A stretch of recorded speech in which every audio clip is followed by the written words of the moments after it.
The good news today is that scientific publications have just appeared that put an end to the whole narrative. What one has been made to believe up to now is that the SARS-CoV-2 virus is so new that our immune system will not recognize it, and therefore, when the need arises, the immune system will not respond in time with the production of antibodies that they could save our lives. And that's why we need to be vaccinated. That's why the whole world needs to be vaccinated.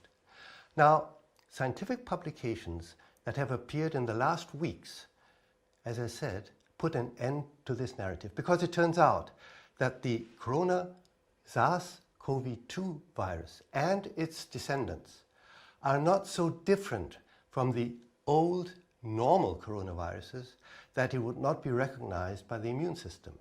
Now, I'll try to explain this with this chart here. This is the immune system, and the immune system can make many components. One of them are the antibodies that the immune system will make when it meets a new opponent, a virus. Now, depending on whether the immune system recalls that it has seen this virus before or not, the response will be slow. A first response is always slow, takes about 4 weeks for the antibodies to be made, and these antibodies are called IgM, immune globulin M. If, however, the immune system has seen this virus before and remembers it because the immune system has a memory, then it quickly makes other antibodies which are called IgG and IgA. These are recall antibodies. Now, these antibodies serve principally two functions. One function is that if it's a virus that the antibodies are supposed to combat, the antibodies can try to prevent the entry of the virus into your cell. This is what the antibodies to corona are supposed to do. They are called protective antibodies because they protect the cell from getting infected by the virus. If, however, the cell does get infected, then lymphocytes are there behind the scenes that will come out and recognize that the cell is infected, and these killer lymphocytes have their duty to kill this cell. So once the cell is killed, the virus factory is destroyed, the virus can't be produced anymore, and you get up and go back to work. The other function of antibodies, major function, is that if the antibodies are directed against a bacterium or a fungal, then these antibodies will bind to the bacteria, and that will cause another arm of the immune system to be activated. This is so-called complement, because it complements the action of the antibodies, and leukocytes.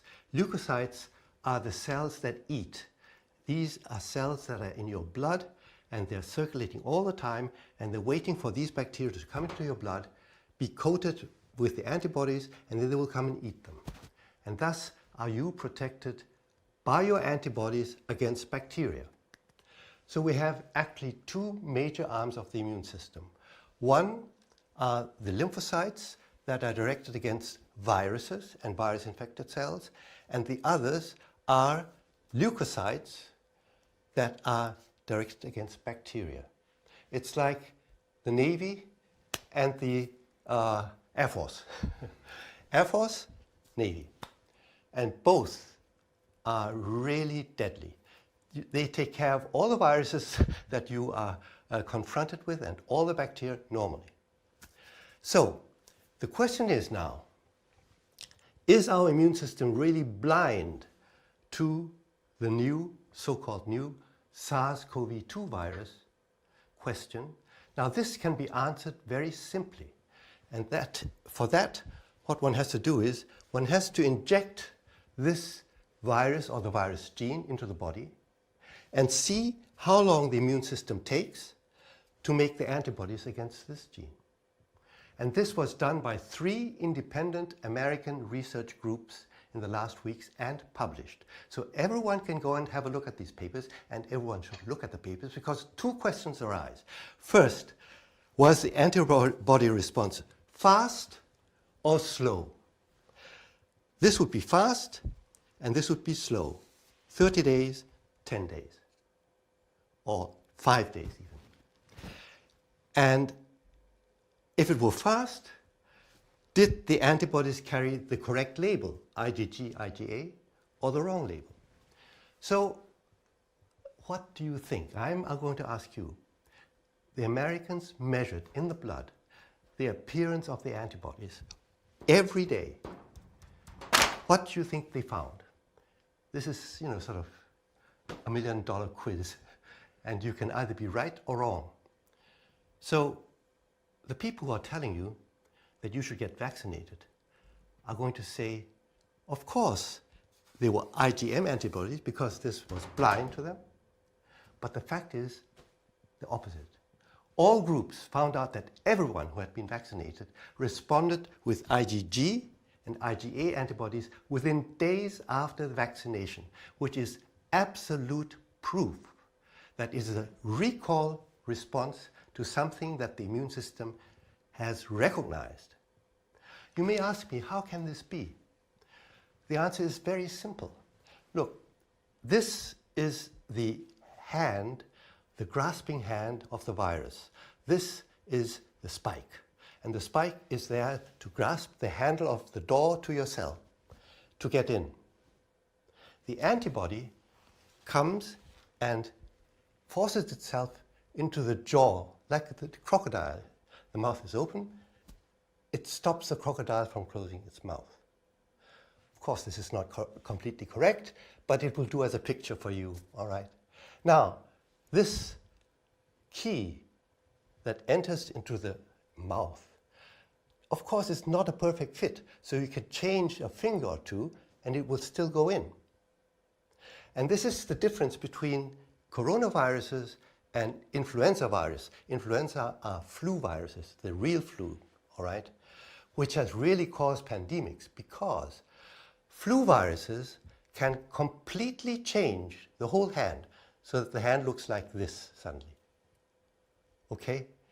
And then your antibodies don't fit into that. But this is something that the coronaviruses can never do. They can't. And so they can only change the shape of the fingers. And that's not enough to fool the immune system. It's that simple. And this applies to all the variants. So forget it if someone tells you that you are not immune against the variants. The fact is, of course, that the immune system doesn't splurge. It keeps its antibodies in a locker, just like you have money on a bank. You don't go around throwing your money out of your pockets. You get the money out of the bank when you need it. And that's what happens to the immune system. And wonderfully enough, another publication coming from Denmark, another one, showed that true infections with this SARS-CoV-2 do exactly the same, meaning that everyone who has had an infection, even if he's asymptomatic, no symptoms, the virus just gets into your throat, multiplies a bit, and gets thrown out again. But even then, the immune system responds by making IgG and IgA antibodies, meaning that you have the money on the back. This means, dear fellow citizens, that the herd immunity is already present, but kept under lock and key like a treasure.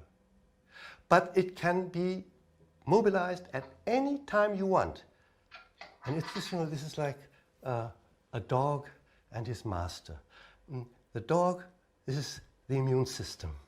The master, in this case, would be the virus, all right? So the moment the virus comes near to the house, gets back, the dog senses that the virus is coming, begins wagging his tail, begins barking, throwing out the antibodies to say hello to the master. So you see, this virus always first enters through the front door, goes into your throat, and it days to multiply. It takes days to multiply. And if it multiplies in your throat, it doesn't matter. It only kills you if it gets to your lungs. But now we know that this is enough time for you and me or anyone, because the Danes showed that over 99% of all people running around have this treasure in their trove. They have the treasure. And they could mobilize the IgG and IgA antibodies even when the virus was only in the throat. Now, isn't this a piece of wonderful news? I think it causes us to realize that we can cast the dread of this pandemic away and return to our wonderful world. Return to our friends, our beloved ones. Join hands with them and rejoice. The pandemic, as it were, is not existent as a mortally dangerous new disease. Now, the second piece of news I have for you is that this will not only cause vaccination to be unnecessary, but also says if the vaccination carries any danger whatsoever, it must be stopped. Because there is no benefit, and if it only contains danger, then it is the duty of the doctors and the authorities not to undertake vaccination. Now, let me tell you something very, very alarming.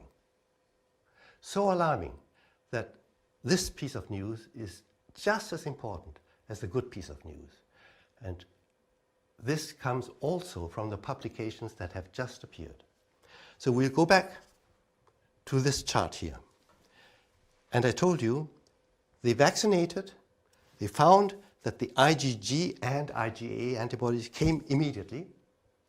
Then they waited for another 2 weeks or 3 weeks, and then they gave the people a second shot. What did they see? They saw that the IgG and IgA levels immediately continued to rise, which is what a booster is supposed to do. However, now listen very carefully. Look at this. This is a vessel wall. This is your blood. It is now known that the genes that are injected into your body will enter the bloodstream, and it is absolutely certain now that these genes are going to enter the cells that line the vessel wall, because these are the cells that they contact. Now, what happens when the cells that line the vessel walls begin to produce these spikes? The spikes will then be produced by the cell and protrude from the cell surface into the bloodstream. All right? Now, these cells are going to be recognized by your lymphocytes that are born or given to you by the dear Lord to kill those cells that are making the virus or the virus protein, any virus protein. So these lymphocytes are going to mount the attack on your vessel walls. This is the first way towards clot formation that, as we know, is happening all over the place, or all over the world. Now, at the beginning, after the first vaccination, this danger is bad and is already terrible in itself if your killer lymphocytes start trying to kill you. But at that time, during the first 7 to 10 days, there are still no antibodies. There are not yet any antibodies. However, after 3 or 4 weeks, there are masses of antibodies all over the place in your blood. And if you dare to repeat this performance and start to put those spikes out into your blood, God help you. Because now, not only the killer lymphocytes are going to attack, antibodies and complement and leukocytes are also going to attack, thinking that your cells that are producing these spikes are bacteria. And they are going to try to eat your vessel wall cells. Now, this attack of the Air Force and the Navy on a single cell target has never been seen before. There is no situation, because either you're combating a virus or you're combating a bacteria. Mixed infections that go through the body are actually virtually unknown. So we have the unique situation that has been created by the vaccination that is, in a way, extremely interesting, because no one knows what the outcome will be. However, the vision is so horrible and so awful and terrifying that I myself don't really want to know the answer, and I don't want this answer to become known. I want you to decide to not take the second shot. Not only the second shot, but any shot thereafter is going to place your life in danger. That is what I am convinced of now, especially because of the publications that have just appeared. So I think that was the most important thing I have to say today, and I hope people will sit down, look at these papers, talk about them, and I hope that my colleagues, physicians and scientists, will do the same and get together to see whether this may have a grain of truth. Because if it does, the consequences are absolutely endless. Or the consequences are very simple. We just have to stop everything now.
Special focus on 5 ways to make gains in getting those of you who are unvaccinated vaccinated.